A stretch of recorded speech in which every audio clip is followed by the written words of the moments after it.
Take it ഈസിയിലേക്ക് എല്ലാ പ്രേക്ഷകർക്കും സ്വാഗതം.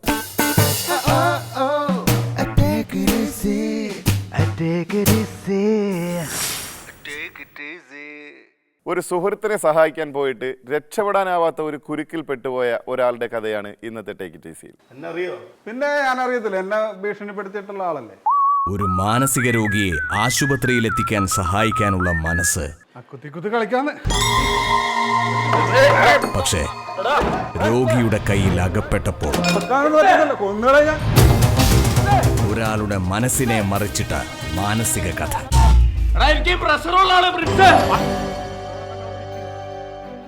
ഒരു സംഘം ബാല്യകാല സുഹൃത്തുക്കളാണ് ഇന്നത്തെ ടേക്ക് ഇറ്റ് ഈസിയിൽ നമുക്ക് അതിഥികളായി എത്തിയിരിക്കുന്നത്. അവരെ നമുക്ക് സ്വാഗതം ചെയ്യാം.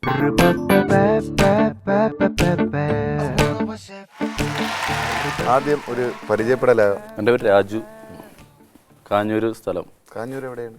കാഞ്ഞൂര് വിമല ഹോസ്പിറ്റലിൻ്റെ അടുത്ത്. കാഞ്ഞൂർ എന്ന് പറയുന്ന സ്ഥലം? സോറി, കാഞ്ഞൂര് എന്ന് പറഞ്ഞാൽ നെടുമ്പാശ്ശേരി എയർപോർട്ടിൻ്റെ ഒക്കെ അടുത്തായിട്ട് വരും. അത് പറയുമ്പോൾ നമുക്ക് ഒരു അടയാളം പറയാനുണ്ടല്ലോ. അതെ, കാഞ്ഞൂര് തന്നെ നെടുമ്പാശ്ശേരി എയർപോർട്ടിൻ്റെ അടുത്ത്, വീടിൻ്റെ അടുത്താണ്. എൻ്റെ കൂട്ടുകാരനാണ്. എന്ത് ചെയ്യുന്നു? ഞാൻ കരിമംഗളിൽ ഒരു കമ്പനിയിൽ വർക്ക് ചെയ്യുന്നു. മാർക്കറ്റിംഗ് ആണ്. എന്ത് കമ്പനി? സബ് ഡിസ്ട്രിബ്യൂഷൻ, പെയിൻറ്റിൻ്റെ റോ മെറ്റീരിയൽസ്. എനിക്ക് റെൻ്റ് കാറും പിന്നെ റിയൽ എസ്റ്റേറ്റ് ആയിട്ട് മാഫിയ നാട്ടിൽ തന്നെ. മാഫിയല്ല, റിയൽ എസ്റ്റേറ്റ് എന്ന് പറയുമ്പോൾ മാഫിയാണ്. അല്ലെങ്കിൽ ഞങ്ങൾ അങ്ങനെ പറയും. ആരൊക്കെയാ കൂടെ വന്നിട്ടുള്ളവർ? ഞങ്ങളുടെ ഫ്രണ്ട്സാണ്. നിങ്ങളെല്ലാവരും എത്ര നാളുകൊണ്ട് സുഹൃത്തുക്കളാണ്? ചെറുപ്പത്തിലേ തുടങ്ങിയ സുഹൃത്തുക്കളാണ്. എന്ന് പറയുമ്പോൾ ഞങ്ങള് 1ാം ക്ലാസ് 2ാം ക്ലാസ് തുടങ്ങിയുള്ള. എല്ലാരും ഒരുമിച്ച് ഒരുമിച്ച് പഠിച്ചല്ല, ജൂനിയറാണ്. ഞങ്ങള് ചൈൽഡ്ഹുഡ് ഫ്രണ്ട്സാണ്. എത്ര വർഷമായി കാണും ഇപ്പൊ? ഇതിന് തന്നെ പ്രായം ചോദിച്ചാൽ മതിയല്ലോ. എന്താണ് ഇദ്ദേഹത്തിന് തിരഞ്ഞെടുക്കാൻ കാര്യം എന്താന്ന് ചോദിച്ചാൽ, നമ്മൾക്ക് ഏത് കാര്യം വന്നാലും എന്ത് ആവശ്യം വന്നാലും നമുക്ക് ഹെൽപ്പ് ചെയ്യാൻ ഒരു മെൻറ്റാലിറ്റി ഉള്ള ഒരു മനുഷ്യനാണ്. എന്ത് കാര്യമായാലും നമ്മൾ വിളിച്ച ഒരു കാര്യമുണ്ട്, അത്യാവശ്യമായിട്ട് വരണം എന്ന് പറഞ്ഞാൽ ഉടൻ ആ സമയത്ത് പറഞ്ഞ സമയത്ത് തന്നെ ഓടിയെത്തും. അങ്ങനെയുള്ളൊരു മൈൻഡുള്ള ഒരാളാണ്. അപ്പം അങ്ങനെ കല്യാണമാണ് പുള്ളിയുടെ. അപ്പം ആ കല്യാണത്തിനൊരു ഗിഫ്റ്റ് കൊടുക്കണമല്ലോ എന്ന് വിചാരിച്ച് ആ ഗിഫ്റ്റാണിത്. മംഗളമായി ഞാൻ പെട്ടുപോകണം. എവിടെ നിന്നാണ് വധു? വധു ചേരാനിൽ ഒരു ബാംഗ്ലൂർ സെറ്റിൽഡായിരുന്നു അവര്. ഇപ്പോഴും ആള് ഇവിടെയാണ് ജോലി ചെയ്യുന്നത്. ശാരീരികമായി എന്തെങ്കിലും തകരാറുള്ള ആളാണ്? അല്ല, അസുഖങ്ങളൊന്നും ഇല്ലല്ലോ? ഇല്ല. BP, sugar, diabetes, blood pressure. എന്റെ ചോദ്യത്തിന്റെ ഉദ്ദേശം എന്താണെന്ന് നിങ്ങൾക്ക് പിന്നെ മനസ്സിലായിക്കോളും. അസുഖമൊന്നുള്ള ആളല്ല? ഹൃദയ സംബന്ധമായ അസുഖങ്ങളൊന്നും ഇല്ല? ഇല്ലല്ലോ. നിങ്ങളുടെ അറിവില്ലല്ലോ? ഇതുവരെ ഞങ്ങളുടെ അടുത്ത് പറഞ്ഞിട്ടില്ല. രഹസ്യമായിട്ട് വല്ലതും വെച്ചിട്ടുണ്ടോ എന്ന് നമുക്ക് അറിഞ്ഞൂടല്ലോ. അറിയാൻ പാടില്ല.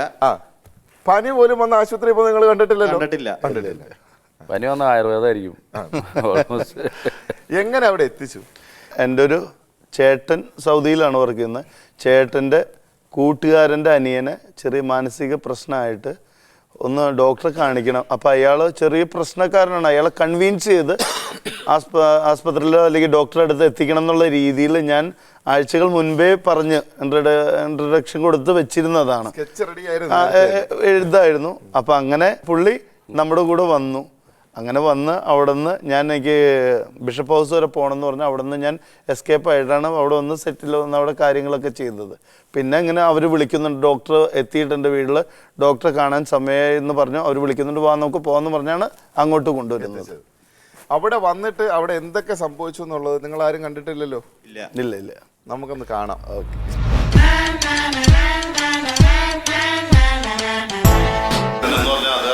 ഞാനിപ്പോ നീ വന്നിട്ട് വേണമെന്ന് ആശുപത്രി കൊണ്ടുപോകണ കേസൊന്ന് അതിൻ്റെ ഉള്ളിലുണ്ട്. വേറെ കുഴപ്പമൊന്നുമില്ല. ഇവനൊന്ന് സംസാരിച്ച് കഴിയുമ്പോൾ കണ്ടു കഴിയുമ്പോ വീണ്ടും ഒരു പ്രശ്നം പറഞ്ഞല്ലാന്ന്.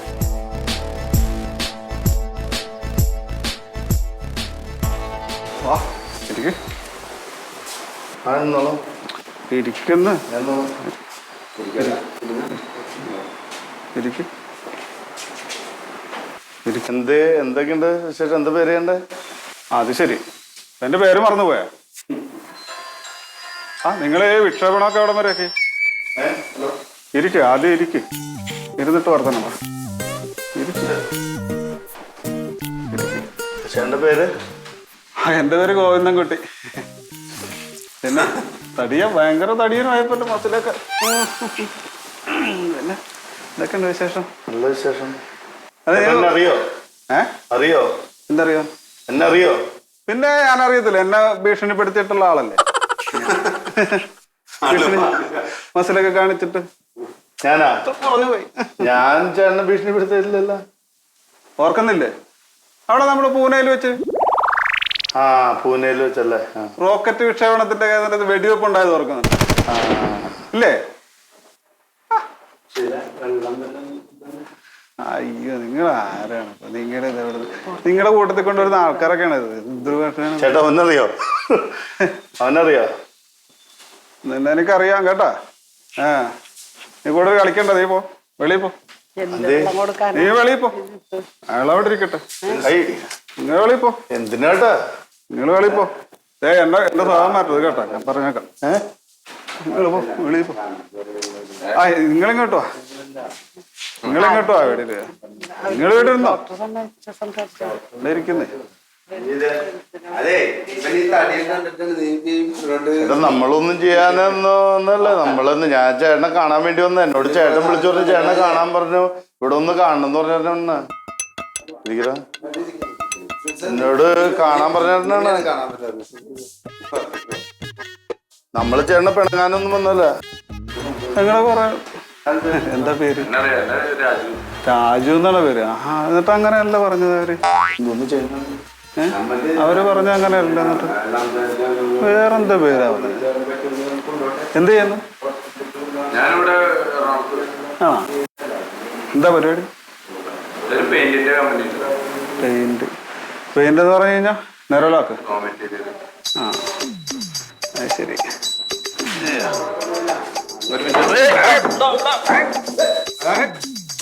ചേട്ടൻ വിട്, ചേട്ടാ വിട്, വിട് ചേട്ടൻ വിട്.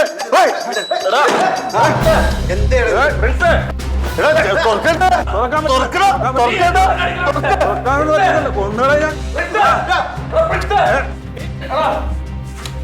പറ്റത്തില്ല, തുറക്കാൻ പറ്റില്ല, തുറക്കാൻ പറ്റില്ല. വിളിക്കാൻ പോലീസ്.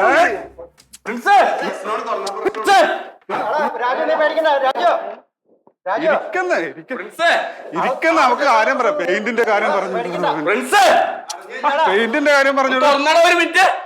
ഇരിക്കുന്ന അവരെന്ത് തുറക്കത്തില്ല, അവരും തുറക്കത്തൊന്നുമില്ല. പ്രഷർ ഉണ്ടെങ്കിൽ അവിടെ ഇരിക്കും, അവിടെ ഇരിക്കും, ഇവിടെ ഇരിക്കും. ഞാനൊന്നും പറയുന്നില്ല. നമുക്ക് അക്കുത്തിക്കുത്ത് കളി, അക്കുത്തിക്കുത്ത് കളിക്കാന്ന്. എനിക്കുണ്ട് വീപ്പി, എനിക്കും വീപ്പി ഉണ്ടെന്ന്. അല്ല हम तुम एक कमरे में बंद है. പാട്ട് കേട്ടില്ലേ?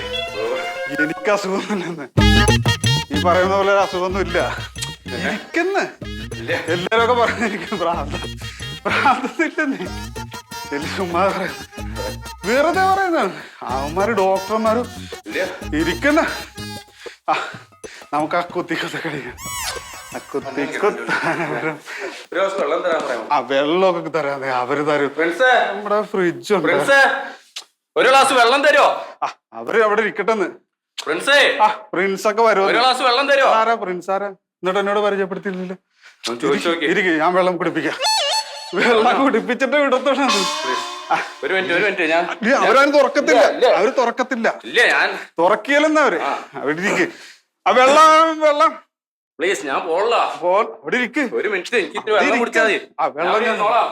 ഇങ്ങോട്ട് ഒരു ഗ്ലാസ് വെള്ളം തരുമോ? വെള്ളം തരത്തില്ല. അവര് വെള്ളം തരികയില്ല. ചത്താൻ അറിയാലെന്ന് ഞാൻ ചോദിച്ചിട്ടുണ്ടെന്ന്. ഞാൻ ചോദിച്ചിട്ട് പോലും അവര് വെള്ളം തരുന്നില്ല. വെള്ളം തരുമോ? വെള്ളം തരും. ചേട്ടൻ ഇരിക്ക്, അനിയനിരിക്ക്. ചേട്ടനല്ലേ? വെള്ളമൊക്കെ തരാം. അവിടെ ഇരിക്കും, നമുക്ക് അക്കുത്തിക്കുത്ത് കളിക്കാം. ഇരിക്കുന്ന ഇവിടെ, അവിടെ ഇരിക്ക്. ആ, ഇവിടെ ഇരിക്കുന്നു. ഓ, എനിക്ക് ഇതുപോലെ തന്നെ. ഞാൻ ചോദിച്ചിട്ട് 1 മണിക്കൂറായി, ആരും വെള്ളം തരുന്നില്ല. ആ ഇങ്ങോട്ട് വാ. ഇവിടെ നിക്ക്, ഇവിടെ നിക്ക്. ഇവിടെ നിന്ന് കഴിഞ്ഞാൽ എനിക്ക് കാണാവുള്ളു. കാണുന്ന ഒരു കുഴപ്പമുണ്ട്. ഒരു ഗ്ലാസ് വെള്ളം താ. ഓ വാരം തുറക്കല്ലേ? ആര് തുറന്നല്ലേ? തടഞ്ഞു പോയി. ആടെ തുറയത്തില്ലെന്ന് അവന്മാരെ തന്നെ. എത്ര ദിവസങ്ങളായി ഇവിടെ പൂട്ടിയിട്ടിരിക്കുന്നു. ആഹാരമില്ല, ഒന്നുമില്ല, ഒരു വെള്ളവും ഇല്ല, ഒന്നുമില്ല. ആ ഇവിടെ ഇരിക്കുന്നു. ഞാൻ കസേര വിട്ടിട്ട് തരാം. ഇവിടെ ഇരിക്കുക, ഇവിടെ ഇരിക്കുക. ആ അവിടെ ഇരിക്കുക. വീട്ടിലിരിക്കാൻ ബുദ്ധിമുട്ടാണെങ്കിൽ അവിടെ ഇരിക്കും. പിന്നെ വീട്ടിലാരൊക്കെ ഉണ്ട്? ഇരിക്കുന്നു. നമുക്ക് കാര്യങ്ങളൊക്കെ. അയ്യോ അയ്യോ അത് അനക്കത്ത്. അയ്യോ അയ്യോ തുറന്നു കഴിഞ്ഞ പ്രശ്നമാണ്. അവിടെ ഇരിക്കും. അവര് പിന്നെ നമ്മളെല്ലാരും വട്ടന്മാരാക്കും. ഭയങ്കര വൃത്തികെട്ട ആൾക്കാരാണ്. അയ്യോ ഇതാരാണ്? ഇത് ആരുടെ പോകുന്നത്? എനിക്ക് BP കൂടണ്ട, ഒരു ഗ്ലാസ് വെള്ളം താ. BP കൂടി കഴിഞ്ഞ് കഴിഞ്ഞാൽ എന്താ ഒരു വൈലോപ്പള്ളി. BP കൂടണം, ഒരു ഗ്ലാസ് വെള്ളം താ. BP എന്ന് പറഞ്ഞാൽ എന്താണ്? അയ്യോ തുറക്കല്ലേ? എനിക്ക് BP കൂടണ്ട. കഴിഞ്ഞാൽ അവര് തിന്നുകളയും നമ്മളെ. സത്യം പ്രിൻസ് ഇല്ല. പ്രിൻസ് പോയി. അതാരാ നീ പ്രിൻസ്? എനിക്ക് BP കൂടണ്ട. അയ്യോ അയ്യോ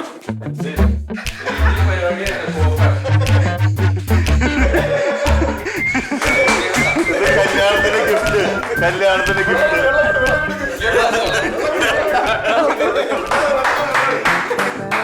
വെള്ളം കുടിക്കും.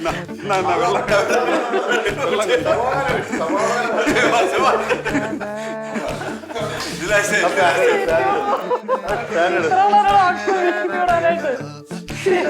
ഇങ്ങനത്തെ പരിപാടിയാണ്?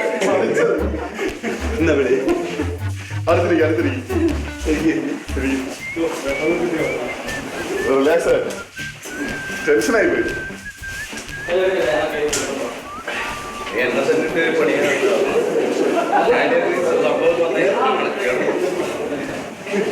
ഇവ പറഞ്ഞു സംഭവം എങ്ങനെയാണ് ഹോസ്പിറ്റലിൽ കൊണ്ടുപോകണം. ഞാൻ വല്ലോടൊന്നും പോയ സത്യം പറഞ്ഞ ഞാൻ ടെൻഷൻ അടിച്ചു. ഞാനും ടെൻഷൻ അറിയാമോ? എനിക്ക് പ്രോബ്ലം ഒന്നും ഉണ്ടായില്ല. പക്ഷെ ഇവൻ എന്താ ഇങ്ങനെ അതുകൊണ്ട് എനിക്ക് BP കൂടുന്നെന്ന് പറഞ്ഞു. എനിക്ക് കൂടിയിട്ടൊന്നുമില്ല. എനിക്ക് ആ പുള്ളിനെ പുള്ളി ഇവരെന്ത് പ്ലാനിങ് എന്ന് എനിക്കറിയില്ല. ഞാൻ മറ്റേ വേറെ എന്തോ ചിന്തിച്ചു. അതേ പിന്നെ പറയാം. അല്ല ആ ഒരു ഇതല്ല. അങ്ങനെ ചെയ്താൽ എനിക്കറിയാം. എന്റെ ഡൗട്ടാ പറയാമോ? പുള്ളിനെ എങ്ങനെ കൺട്രോൾ ചെയ്ത് ഇവിടെ നിർത്താൻ വേണ്ടി എന്നെ അതിന്റെ ഉള്ളിലേക്ക് ഇട്ട് അതായത് ഇവരെ ഡോക്ടർ വിളിക്കാൻ പോയി ഞാൻ വിചാരിച്ചത്. അപ്പൊ അതിന് വേണ്ടിട്ട് പക്ഷെ ഒരു റിപ്ലൈ അല്ലേ ഇവിടെ നിന്ന് എന്താ അപ്പൊ അങ്ങനെ പിന്നെ അവിടെ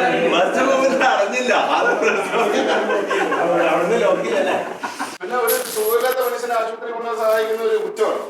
ഒരിക്കലുമല്ല. ആ സുഖമില്ലാത്ത ആളുടെ കൂടെ ഹൈപ്പ് പുള്ളിയെ കണ്ടപ്പോ ഒക്കെ മേക്കപ്പ് വേണ്ട.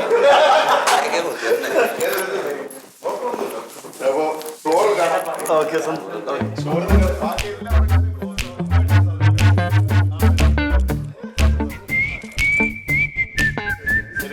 Thank you so much. ഞാൻ വിചാരിക്കാറുണ്ട് ഈ പ്രോഗ്രാം ഇവര് ഇത്ര മണ്ടന്മാരല്ല ഇതൊക്കെ ഇങ്ങനെ പെട്ടുപോകണം. അതെല്ലാരും സ്ഥിരം വിചാരിക്കുന്നതാണ്. കിട്ടുമ്പോ ഇങ്ങനെ വിചാരിക്കുമ്പോ പറഞ്ഞു കൊടുക്കാലോ. സമ്മതിക്കണം നിന്നെ. BP കുറഞ്ഞല്ലോ. BP പൊട്ടില്ല.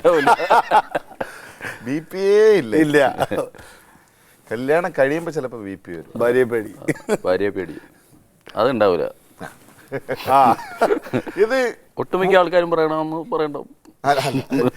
കൂടിപ്പോയോ? അടിപൊളിയായിരുന്നു കേട്ടോ.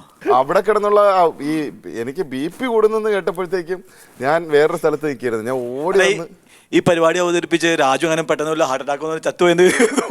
അതുകൊണ്ടല്ലേ ഞാൻ ഓടി വന്നാണ്. ഈ BP കൂടുന്നു. എന്റെ ഹാർട്ട് 100% ഓക്കെ ആണെന്ന് മനസ്സിലായില്ലേ?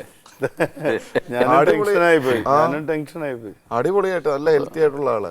ശരിക്കും എന്തായിരുന്നു വിചാരിച്ചത് ഈ സംഭവത്തിന് അതിനകത്ത് പെട്ട് കിടന്നപ്പോ? ഫസ്റ്റ് തന്നെ ഇവൻ എൻ്റെ അടുത്ത് ചേട്ടൻ്റെ ഫ്രണ്ട് ഇങ്ങനെ ആരും അറിയാം. അപ്പം അവൻ്റെ പേഴ്സണൽ കാര്യങ്ങളൊക്കെ എന്താ ഓൾമോസ്റ്റ് അവൻ എന്നോട് പറയാറുണ്ട്.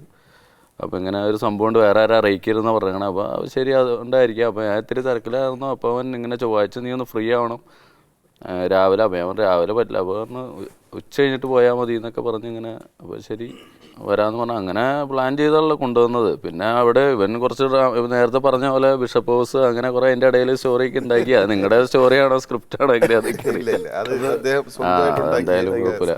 അപ്പം അങ്ങനെ അവിടെ എത്തിയ ടൈമിൽ കുറേ പേര് പുറത്തൊക്കെ നിൽപ്പുണ്ടായിരുന്നു. അപ്പോൾ ഞാൻ ജസ്റ്റ് അവിടെയുള്ള ജോലിക്ക് അത് കഴിഞ്ഞ് ഇതിൻ്റെ അകത്ത് കയറിയപ്പോൾ എൻ്റെ ഉള്ളിൽ പെടുത്തിയിട്ട് ഡോറ് ലോക്ക് ചെയ്ത് കഴിഞ്ഞപ്പോൾ ഞാൻ പെട്ടെന്ന് വിചാരിച്ചു ഇത്ര ശരീരമുള്ള പ്രിൻസ് അവന് ഈ ഡോറ് തുറക്കാൻ പറ്റുന്നില്ലേ. ഞാൻ വെച്ചാൽ അതിനും വലിയ ടീമുകൾ ചിലപ്പോൾ ആ പുറത്ത് നിന്നവർ ഇവനെ കൊണ്ടുപോയി തള്ളി ഇവനെ ലോക്ക് ചെയ്തിട്ടിട്ട് എന്നെ പെടുത്തിയിട്ടുണ്ട്.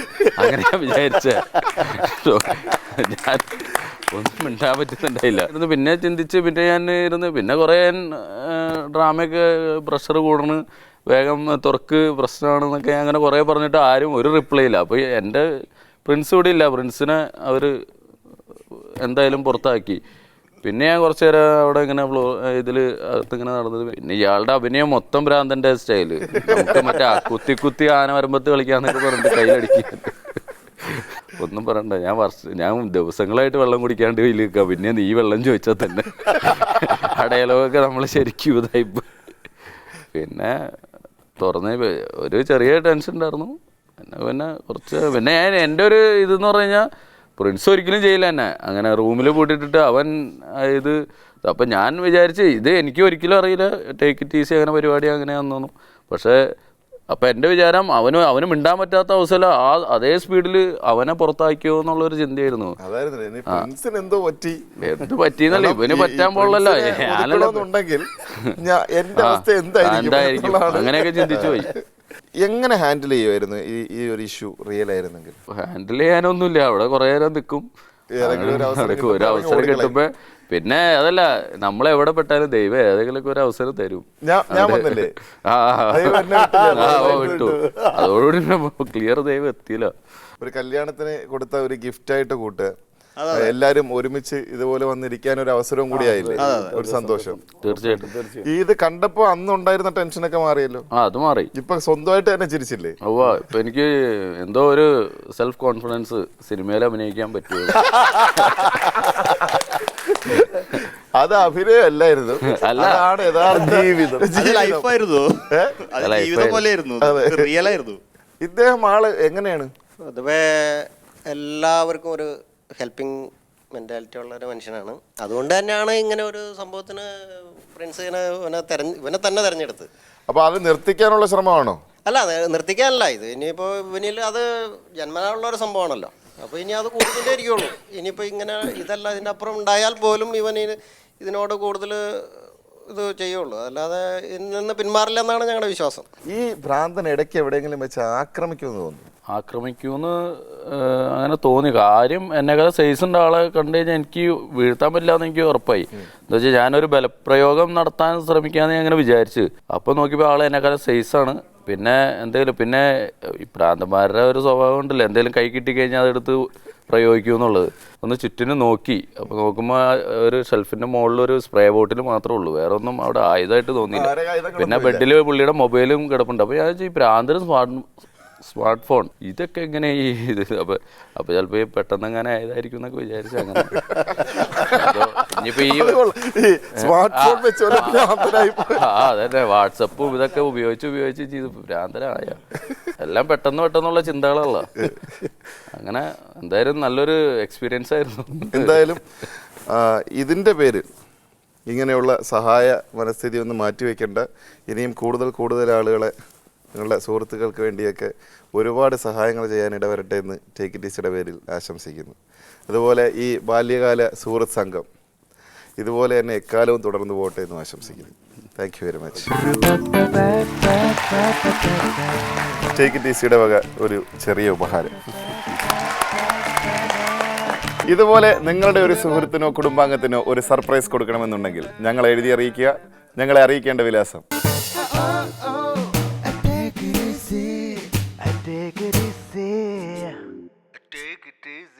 കൂടുതൽ സർപ്രൈസുകളുമായി ടേക്ക് ഇറ്റ് ഈസിയിൽ അടുത്ത ആഴ്ച വീണ്ടും കാണാം.